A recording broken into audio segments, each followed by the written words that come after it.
Some fights don't begin with yelling or punching. Some fights begin quietly. They wait like a sleeping lion, waking up when someone says the wrong thing at the wrong time. Jason Statham, a strong man from the movies, wasn't trying to fight anyone that day. He just wanted a hot cup of coffee and a quiet seat. He went to a little place in South Philly. It was calm and peaceful, like a warm blanket.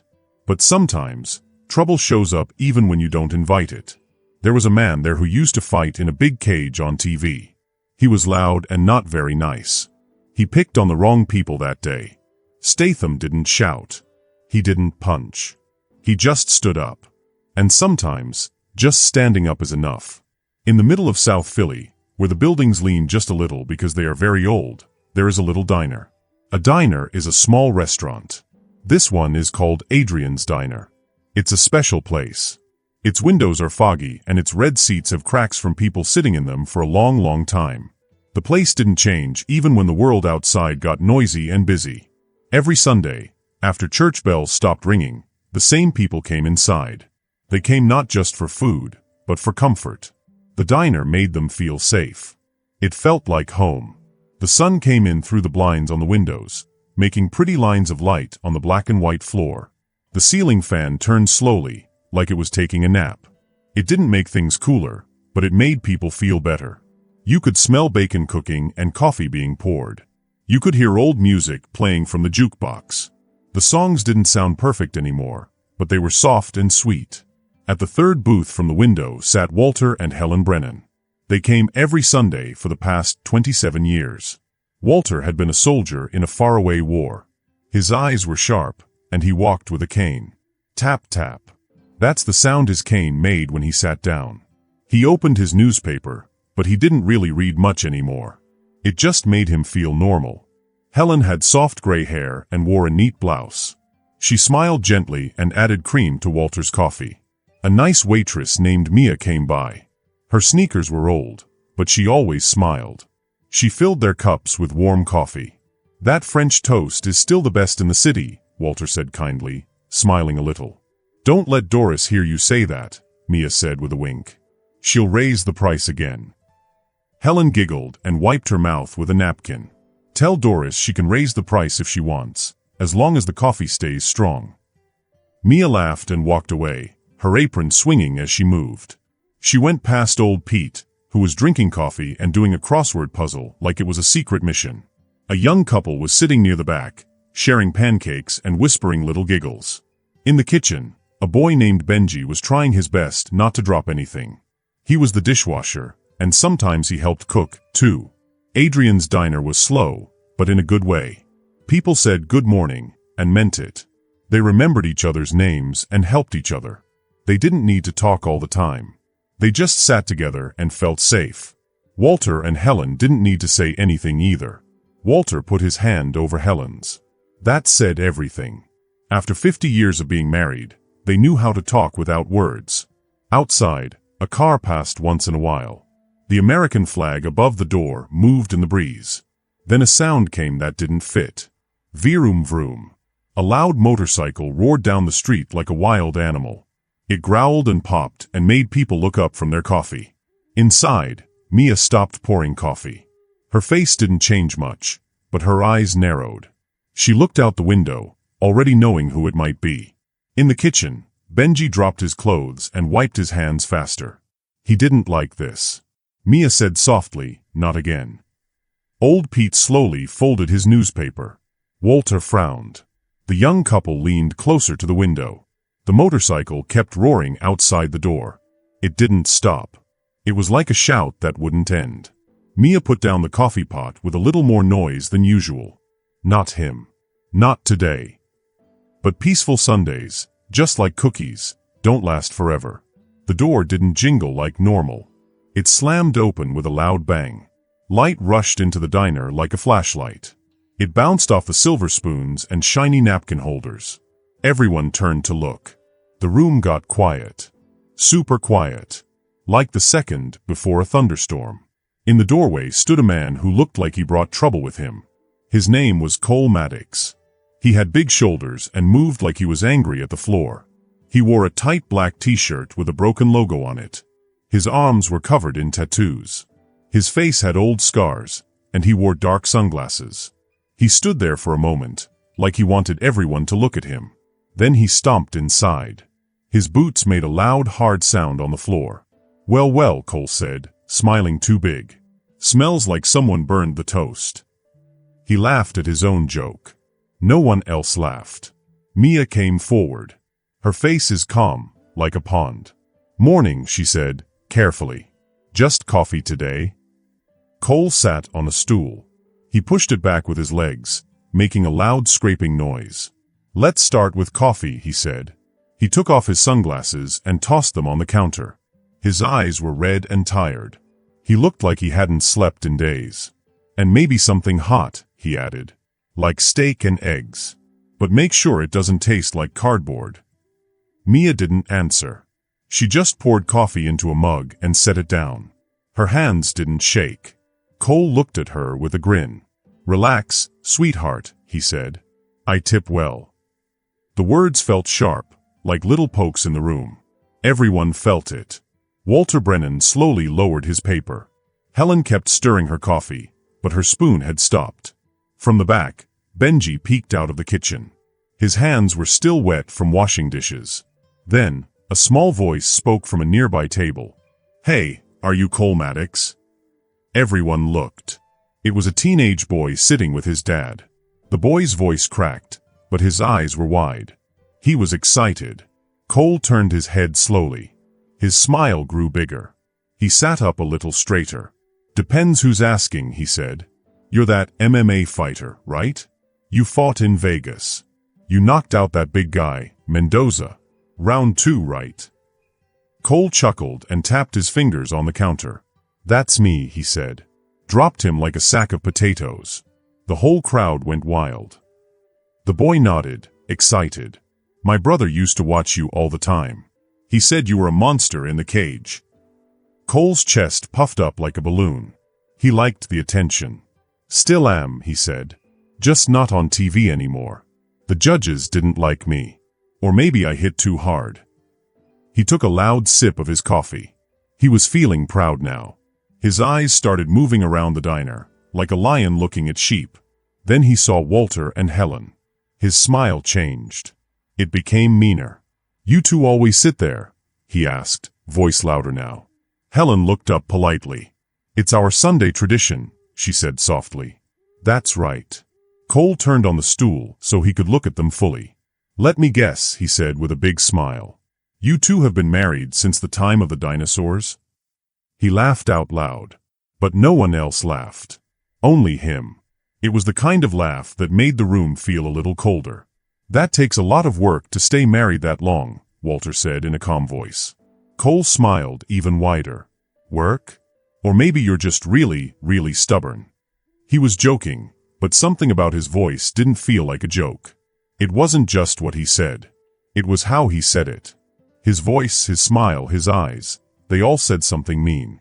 He didn't want to be nice. He wanted to show off. Mia came back from the kitchen. She put a plate in front of him. But she did it hard. Clunk.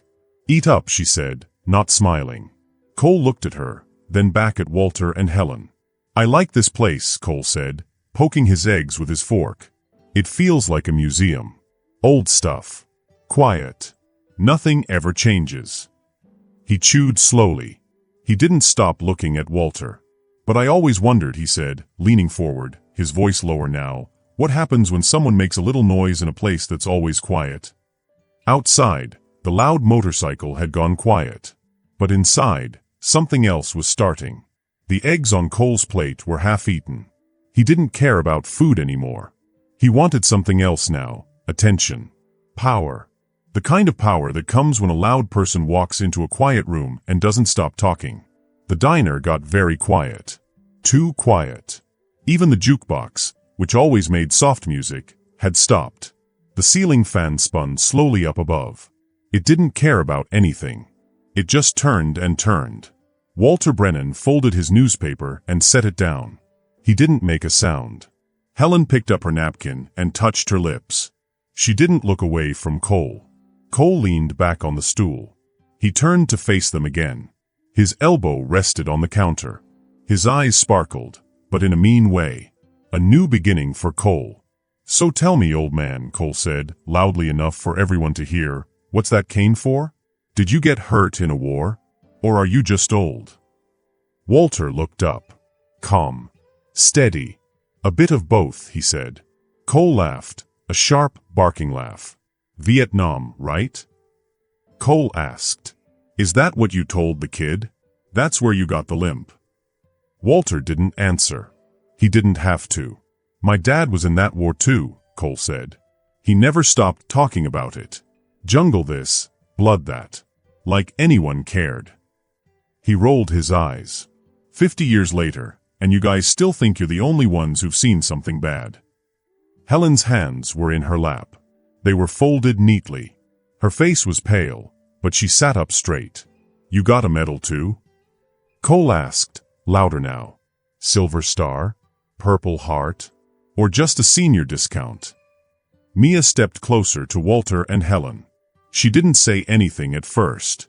Just stood there. "You don't know these people," she said quietly but strongly. Cole waved her off. "Relax, Mia," he said. "Just having a talk. Talking's still okay, right?" The old couple in the back booth stopped pretending to eat. Old Pete had put down his crossword. His pen didn't move. Even Benji, the cook in the kitchen, had stopped. He stood behind the little window, not blinking. The diner was frozen. Then, Cole stood up. He didn't move fast. He moved slowly, on purpose. Like he wanted everyone to know he wasn't scared. The stool creaked. He rolled his neck side to side. He stretched like someone getting ready for a fight. "You know what bugs me," he said, stepping away from the counter. "You people. You come here every week, same time, same booth, same coffee. Like nothing ever changes." He took another step. "But the world does change. And it leaves people like you behind." Another step. "You hold on to memories like they're prizes. But no one cares. No one remembers. You're not legends. You're leftovers." Helen reached under the table and took Walter's hand. Walter didn't move. Not even a little. Cole stopped. He was right beside their booth now. Close enough to block the light. He looked down at Walter's cane. His lip curled. "I bet your leg hurts when it rains," he said. "Probably hurts now, huh? Sitting there all proud. Like pain makes you special." Walter looked straight at him. "You don't know pain," Walter said. His voice was soft but strong. "You only know noise." Cole's nostrils flared. Then he hit the coffee cup. With one fast swing of his hand, he smacked Walter's cup off the table. Crash. The cup broke on the floor. Coffee spilled everywhere. The sound felt really loud. Or maybe the quiet after made it seem even louder. No one moved. Cole smiled a little. He looked like someone who just pushed a red button they weren't supposed to. Walter didn't flinch. Helen gasped, but didn't speak. Mia stepped forward, but then stopped. The bell over the door jingled, ding-a-ling. Still, no one turned to look. Not yet. They all thought it was just someone new walking in. Someone who didn't know they were stepping into something heavy. But Mia looked. Benji, in the kitchen, leaned forward to see. They both froze. Something had changed. Cole didn't know what it was. Not yet. But the feeling in the air had shifted. Outside, the sun still shone. But the light inside was softer now. Dusty. Like always near closing time. But the man who walked in brought a different kind of light. Not bright. Not noisy. Just strong. Strong in a quiet way. He walked slowly. His boots didn't make a sound on the floor. He wore a brown leather jacket. Old and worn, like it had been through a lot. He wore a baseball cap pulled low over his face. You couldn't really see who he was. He looked like a normal guy. But he wasn't. He didn't look at the broken cup. He didn't look at the faces. He looked at the room once, slowly. Then he walked to the counter. Third stool from the left. He sat down. No sound. Just stillness. Mia blinked. She held the coffee pot tighter. But she didn't move. Benji, in the kitchen, leaned forward more. his eyes wide. He looked at the man's face, under the hat. "No way," Benji whispered. That's him." He didn't finish his sentence. He couldn't. His brain knew. His eyes saw. But his mouth couldn't say it. The man at the counter placed both hands in front of him. He wasn't tense. But he was ready. He gave a small nod to Mia. "Coffee," he said. His voice was low and gravelly, like someone who had been through things. Half city, half battlefield. Black. Mia moved without thinking. Her body just knew what to do. She poured the coffee. Slow and steady. She set the cup in front of him and stepped back. He didn't drink. Not yet. He just sat there. The steam from the cup rose into his face. And everyone in the diner waited. Waited to see what would happen next. Cole looked over his shoulder again. Something felt strange, like a tiny tug in his mind. He looked at the quiet man sitting at the counter, like how you look at a dog you're not sure will bite. The man slowly turned his head. His eyes looked at Cole. They were calm. Not mean. Not scared. Just looking. Cole turned all the way around to face him. His shoulders were straight now. Inside, Cole felt noisy, like he wanted to say something. But those eyes, those quiet, strong eyes, made him stop. The man didn't smile. He didn't look scared. He didn't say anything. Just watched. Walter Brennan looked at the man, then at Cole. Walter didn't get surprised like his son Benji did. But he did feel something, respect. Like how old soldiers look at other old soldiers. They didn't have to say anything. The man picked up his coffee and took a sip. Still watching. He wasn't trying to be a hero. He wasn't trying to save anyone. He just looked like someone who had seen a lot in life. Someone who knew what kind of moment this was.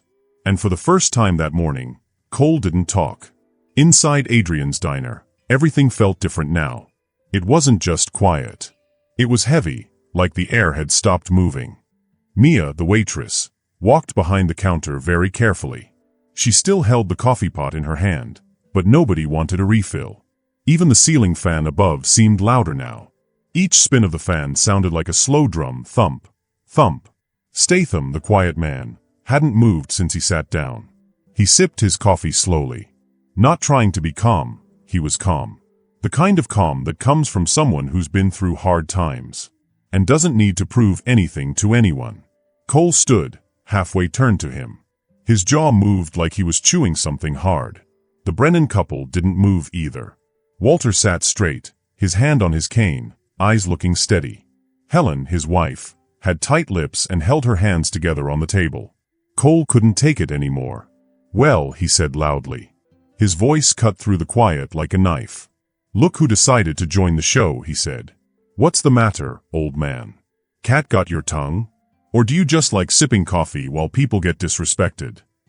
There was no answer. Just the sound of the coffee cup being set back on the saucer. Cole now turned all the way to the man at the counter. "You've been staring at me since you walked in. You got something to say it. Or maybe you just want to sit there like a cowboy from a movie, thinking you can shame me with your eyes." Statham gently set his cup down. He looked at Cole the way you look at a faraway storm, not scared, not angry, just watching and thinking. Then he spoke.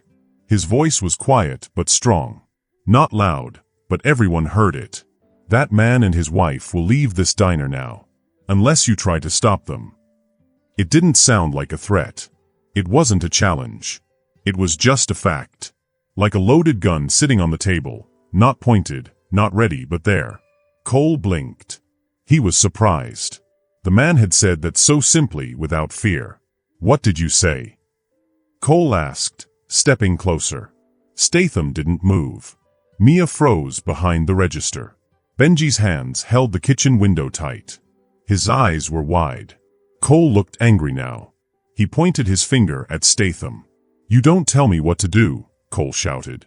"I don't care if you're some movie star or some old guy who wants attention. You want to stop me? Why don't you try it?" Walter Brennan stood up. Slowly, but strongly. Helen stood with him, holding his arm. Cole shouted louder. "No, no, no. Don't get up now, old man. Not until I'm done." He stepped toward their booth. That's when Statham stood up. He didn't stand fast. It wasn't flashy. But when he stood, the whole diner seemed to change shape. It was like a big mountain had moved. Cole narrowed his eyes. He laughed a little. "Big guy now, huh?" he said. "You think just standing up is gonna scare me?" Then Cole lunged forward, suddenly fast. No warning. Just a shout and a big swing with his fist. But Statham wasn't there. He had moved, just a little to the side. Cole's punch hit nothing but air. He stumbled, off balance, past where Statham had been. Everyone in the diner was silent. Statham hadn't hit him. He hadn't blocked the punch. He had just moved at the right time. Cole caught himself on a table and turned around fast. His breathing was quick now. His face showed confusion. Statham just stood there. He didn't do anything. Didn't fight. Didn't show off. That silence. It was louder than any punch. Cole stared at the space where his fist had swung through nothing. He breathed hard. Not because he was tired, but because he didn't understand. The man hadn't blocked. He hadn't been afraid. He had just moved, like he knew exactly what Cole was going to do. The diner stayed frozen. Mia was behind the counter, her hands tight at her sides. Benji had his mouth open, still watching. Old Pete held his coffee cup tight, like it was the only thing keeping him still. Statham didn't get ready to fight. He didn't lift his fists. He just stood, arms by his sides. Eyes calm. My body is relaxed. And Cole, embarrassed by missing, did the one thing he always did when he didn't understand. He tried again. He rushed forward with 2 more punches. A quick one, and then another. This time, he really wanted to hit. He wanted to knock the calm look off Statham's face. But Statham moved again. Like water. He slipped to the side, then turned. His feet didn't even lift much. Just little steps. No wasted movement. Quiet, simple steps. Like a boxer from an old gym, where the floor smells like sawdust. And people train hard in silence. Cole's punches hit only air again. Now Cole's face twisted into rage. He roared and jumped forward, throwing a huge, wild punch. But this time, Statham stepped in, not away. He brushed past Cole's shoulder with one arm, caught Cole's wrist with his other hand. One step, one turn, and suddenly, Cole was falling. Not from getting hit, but from his own power pulling him forward. Statham helped him fall. Not rough, just guided him. Soft like a whisper. And then, Cole was on the floor. Face down. Not hurt. Just down. Statham kneeled beside him. One knee on the floor. One hand gently on Cole's shoulder. Not pressing. Not holding hard. Just there. To say the fight was done. Cole groaned. His cheek touched the cold floor. He breathed heavily. Embarrassed. Empty. No one in the diner said a word. But everyone felt it. The whole place had seen what just happened. They had felt the moment change. It wasn't about being the strongest. It was about control. Statham leaned closer. He spoke softly, only for Cole to hear. "This isn't a cage," he said. "This isn't Vegas. This is a diner. And those people over there. They didn't come here for a fight." Cole's fingers curled on the floor. "I didn't hurt you," Statham said. "You did that to yourself. And now you've got a choice." Cole didn't say anything. He just kept breathing. Slow. Quiet. Ashamed. Statham took a step back. He didn't raise his hands like a winner. He didn't smile at the people watching. He just turned around and walked back to the counter. He picked up his coffee and took a small sip. Behind him, Cole was getting up slowly. His shoulders were bent now. The fire in his eyes was not gone, but it was quieter. He looked around at everyone. They weren't scared of him. They were just looking at him like they knew him. Not cheering. Not booing. Just looking. Mia, the lady behind the counter, let out a breath. She put the coffee pot down. Helen Brennan was holding her husband Walter's hand very tightly. But now her shoulders were not so tight. Benji came out from the kitchen. He looked sleepy, like he just woke up. His voice was very small. "That was," he said, but didn't finish. Statham didn't turn around. He just set his cup on the counter and said softly, "This isn't a fight. It's a meal. And meals should be quiet and kind." Cole stood still. He was breathing hard. He wasn't hurt, but something inside him had changed. He wasn't beaten by a punch. He was stopped by something he didn't understand before, not fighting. Cole sat down on the floor. He folded his legs and put his hands on the cold ground. His chest went up and down fast from all the feelings inside. The fire in his eyes was gone. He wasn't angry now, just quiet. All around, the diner was still. No one said a word. No one laughed. No one made fun of him.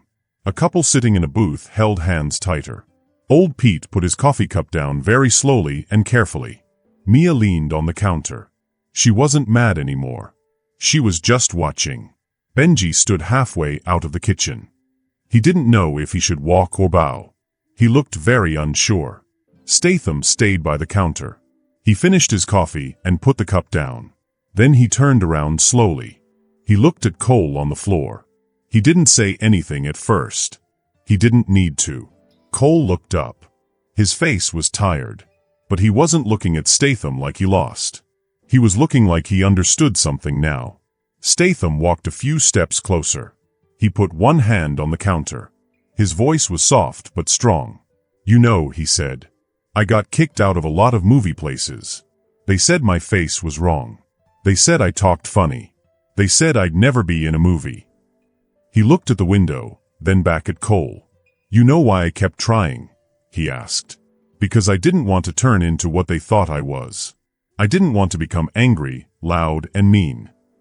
He stopped and waited. Then he said, "I see that same angry look in you.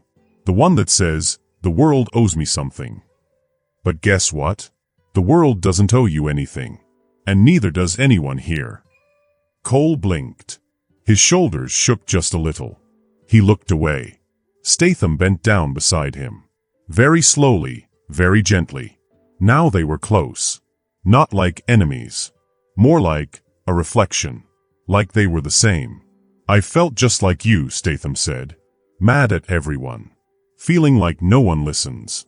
Thinking of yelling will make them hear. But yelling only makes them walk away." Cole's voice was small.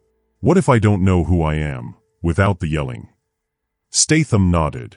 He had been waiting for that question. "Then it's time to find out," he said.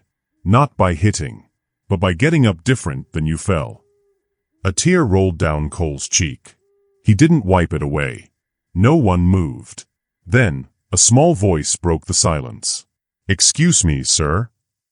Everyone looked over. It was the teenage boy from earlier. He was still sitting at his table. He was holding a crumpled napkin and a pen with both hands. He looked nervous and excited. Would you sign this?" the boy asked. He held out the napkin, hands shaking a little. Statham walked over. He took the pen gently. "What's your name?" he asked. "Jake," the boy said. Statham nodded and wrote something. Then he gave the napkin back with a small smile. "Thanks, Jake," he said. "And remember, real fighters know when not to fight." Jake nodded. He couldn't even talk. He just smiled big. Cole, still on one knee, looked up again. He didn't see strength in Statham's fists now. He saw something better, kindness.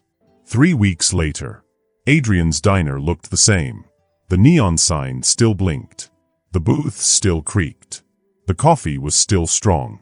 The jukebox still skipped during the second verse of Summer Wind. But something felt a little different. Not big. Not loud. Just different. Mia moved around the diner with her usual calm way. She poured coffee and gave quiet smiles. Old Pete sat at the counter doing his crossword puzzle. His glasses kept slipping down his nose. Benji was wearing a white apron now. Not just cleaning dishes, he was cooking. And he was flipping pancakes like a pro. Walter and Helen Brennan were sitting in their usual booth. They came every Sunday. Walter had a new wooden cane. It was shiny and smooth. A gift from their grandkids. Helen stirred her tea and looked at the door, waiting. Then the door opened. Cole Maddox walked in. No loud engine this time. No dark sunglasses. No big walk. He wore a simple shirt and jeans. He had a neat beard. He looked calm and focused. Maybe I'm still tired, but not angry. He looked around the diner like he wasn't sure if he belonged. Mia walked up to him. She didn't smile right away. She just looked him in the eyes. "The counter's open," she said. Cole nodded. He went to the same stool he used to sit on, the one he had taken with a loud voice before. Now he sat down quietly, his hands flat on the counter. Mia poured him a cup of coffee. "Thank you," he said softly. After a long sip, he looked over to the Brennan's table. Walter was watching him. Not scared. Not even careful. Just curious. Cole stood up and walked over. "Mr. and Mrs. Brennan," he said. "I just wanted to say, I was wrong. And I'm sorry." Helen gave a small nod. Walter tapped 2 fingers on the table. A little signal. It meant, it's okay. "Thank you," Cole said, and walked back to his seat. Then the bell rang again. Everyone looked at the door before it even closed. Jason Statham walked in. Same jacket. Same quiet walk. But this time, he wasn't alone. 3 kids came in behind him. Teenagers. They looked nervous and excited. They held gym bags and stood very still. Statham saw Cole right away. "Morning," he said. Cole stood up slowly. "Hey," he said. Statham pointed his thumb toward the kids. "These boys just started learning how to box at the youth center," he said. "I told them, if they want to learn how to really fight, not just punch but fight right, they should meet someone who's been in the ring." Cole looked surprised. "You mean me?" "I'm saying," Statham said, "they need someone who knows what real strength is. Someone who's been knocked down and got back up." Cole looked at the kids. Then at Statham. "Yeah," Cole said, slowly. "I think I can help." Statham smiled. "Then let's call it one more round." Did you enjoy the story? I'd love to hear what you think. Drop your thoughts in the comments below. If you had fun, make sure to subscribe and tap the bell so you never miss the next adventure. Thanks for being here, and as always, stay curious, stay bold, and keep exploring.